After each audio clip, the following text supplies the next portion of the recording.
নমস্কার বন্ধুরা, সুতৃষ্ণাস ফ্যামিলি কিচেনে আপনাদের সবাইকে স্বাগতম। নিরামিষ দিনে আপনারা ভাবছেন যে কি বানাবেন, তাহলে অবশ্যই একবার এই রেসিপিটি বানিয়ে দেখবেন। নিরামিষ দিনে আপনারা ভাত, রুটি, লুচি, পরোটার সাথে অবশ্যই একবার এই রেসিপিটি বানাবেন। আশা করি আপনাদের সবার খুব ভালো লাগবে। আর যদি রেসিপিটি ভালো লাগে তাহলে অবশ্যই একটা লাইক করে দেবেন, কমেন্ট করে জানাবেন বন্ধুরা। আর যদি চ্যানেলে নতুন বন্ধু হয়ে থাকেন তাহলে প্লিজ চ্যানেলটি সাবস্ক্রাইব করে পাশে থেকে যাবেন। তাহলে চলুন শুরু করা যাক আজকের রেসিপি। তার জন্য আমি এখানে নিয়ে নিয়েছি 200 গ্রাম ছাড়ানো মটরশুঁটি, নিয়ে নিয়েছি নতুন ছোট আলু খোসা ছাড়িয়ে ধুয়ে নিয়েছি, আর নিয়ে নিয়েছি সয়াবিন, সাথে নিয়েছি টমেটো, কাঁচা বাদাম, কাঁচা লঙ্কা আর কয়েক টুকরো আদা। এবার সয়াবিনটাকে আমি ঠান্ডা জল দিয়ে ভিজিয়ে রাখবো। তবে আপনারা যদি চান সয়াবিনটাকে গরম জলেও ভিজিয়ে রাখতে পারেন। গরম জলে ভেজালে খুব তাড়াতাড়ি ভিজে যাবে। দেখুন সয়াবিনগুলো আমার ভিজিয়ে নরম করা হয়ে গেছে। ভালো করে জল থেকে চিপড়িয়ে সয়াবিনগুলো আলাদা রেখে দেব। কড়াই গরম হয়ে গেছে। শুকনো খোলায় এখানে আমি 50 গ্রাম কাঁচা বাদাম ভালো করে ভেজে নেব।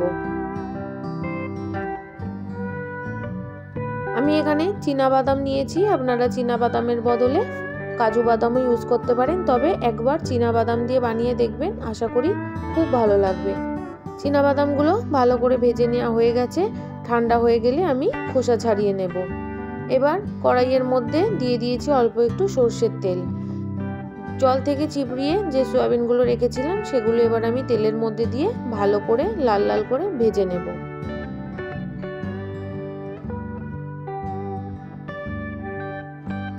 সয়াবিন খেতে আপনারা কারা কারা ভালোবাসেন অবশ্যই কিন্তু কমেন্ট করে জানাবেন।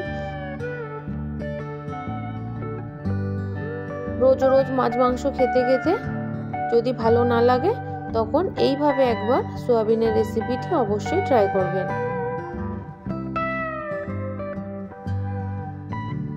দেখুন বন্ধুরা, সয়াবিনের কালারটা কিন্তু আস্তে আস্তে চেঞ্জ হয়ে যাচ্ছে। এবার লাল লাল করে ভেজে নেওয়া হয়ে গেছে, আমি তুলে নেব।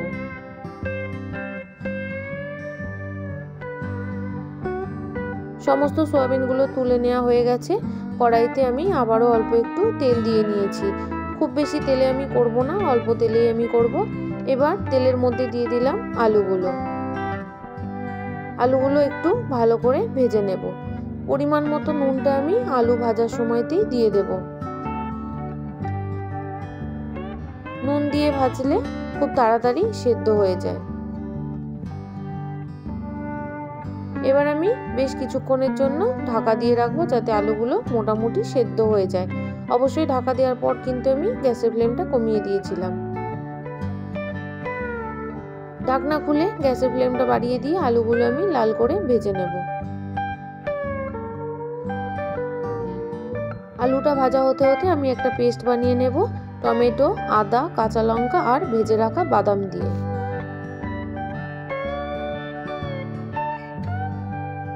আলুটা ভাজা হয়ে গেছে। এবার আমি বানিয়ে রাখা পেস্টটা আলুর মধ্যে দিয়ে দেব। সাথে দিয়ে দেব পরিমাণ মতো হলুদ, জিরের গুঁড়ো হাফ চামচ, ধনের গুঁড়ো হাফ চামচ আর অল্প একটু শুকনো লঙ্কার গুঁড়ো। তবে ঝালটা আপনারা আপনাদের পরিমাণ মতোই দেবেন। বন্ধুরা, আপনারা তো সয়াবিন অনেকেই অনেক রকম ভাবে বানান, তবে প্রত্যেকের রান্নার ধরন আলাদা। তাই আমি যেভাবে বানাই সয়াবিন সেটাই আমি আজকে আপনাদের সাথে শেয়ার করছি। তবে এটা ছাড়াও আমি আরও কয়েক ধরনের সয়াবিনের রেসিপি আপনাদের আস্তে আস্তে শেয়ার করব।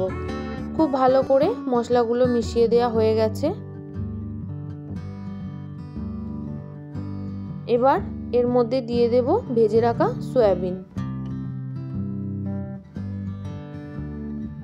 সমস্ত সয়াবিনগুলো দেওয়া হয়ে গেছে। এবার আমি আবারও ভালো করে মিশিয়ে দেব।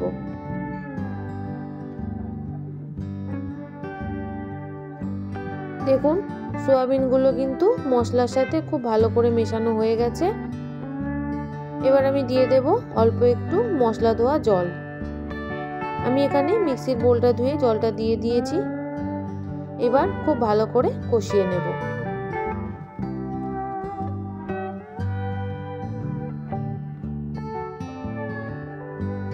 বন্ধুরা, আপনারা কারা কারা এইভাবে চীনা বাদাম দিয়ে সয়া বাদাম কারি রেসিপি বানিয়েছেন অবশ্যই কিন্তু কমেন্ট করে জানাতে ভুলবেন না।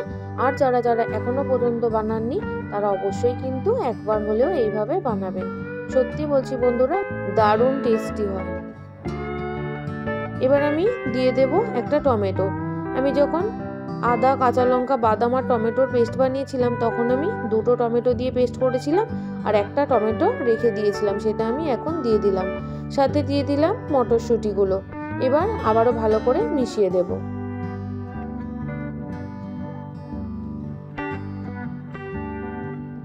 এইভাবে একদিন সয়াবিন বানালে বন্ধুরা আপনাদের বারবার বানাতে ইচ্ছা করবে।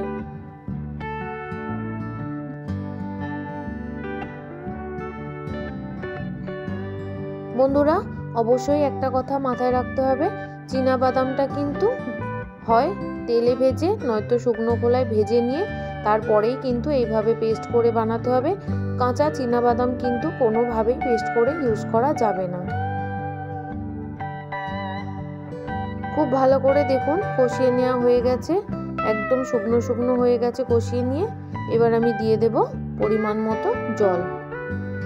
আমি যেহেতু একদম মাখা মাখা বানাবো সেই অনুযায়ী আমি জলটা দেব।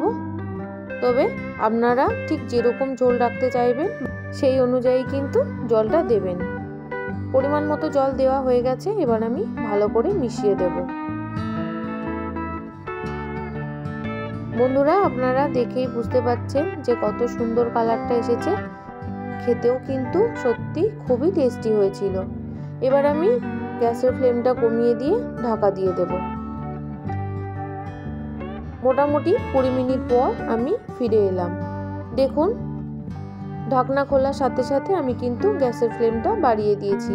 এবার একটা আলু কেটে আমি দেখাবো যে কিরকম সেদ্ধ হয়েছে।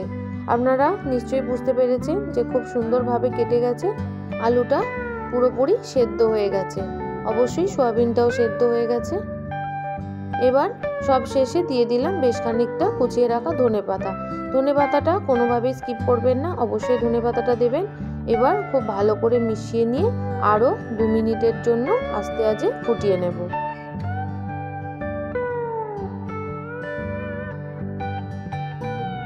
দু মিনিটের মতো ফুটিয়ে নেওয়া হয়ে গেছে। এবার আমি গ্যাসের ফ্লেমটা বন্ধ করে দেব, তারপর আমি নামিয়ে নেব। তাহলে বন্ধুরা, রেসিপিটি আপনাদের কেমন লাগলো অবশ্যই কমেন্ট করে জানাবেন। ভালো লাগলে অবশ্যই একটা লাইক করে দেবেন আর কমেন্টে জানাবেন যে রেসিপিটি আপনাদের কেমন লাগলো। আপনাদের একটা লাইক আর একটা কমেন্ট আমাকে আরও ভালো ভালো রেসিপি বানানোর উৎসাহ দেয়। আমার সাথে এতক্ষণ জুড়ে থাকার জন্য আপনাদের সবাইকে অসংখ্য ধন্যবাদ। আপনারা সবাই ভালো থাকবেন, সুস্থ থাকবেন।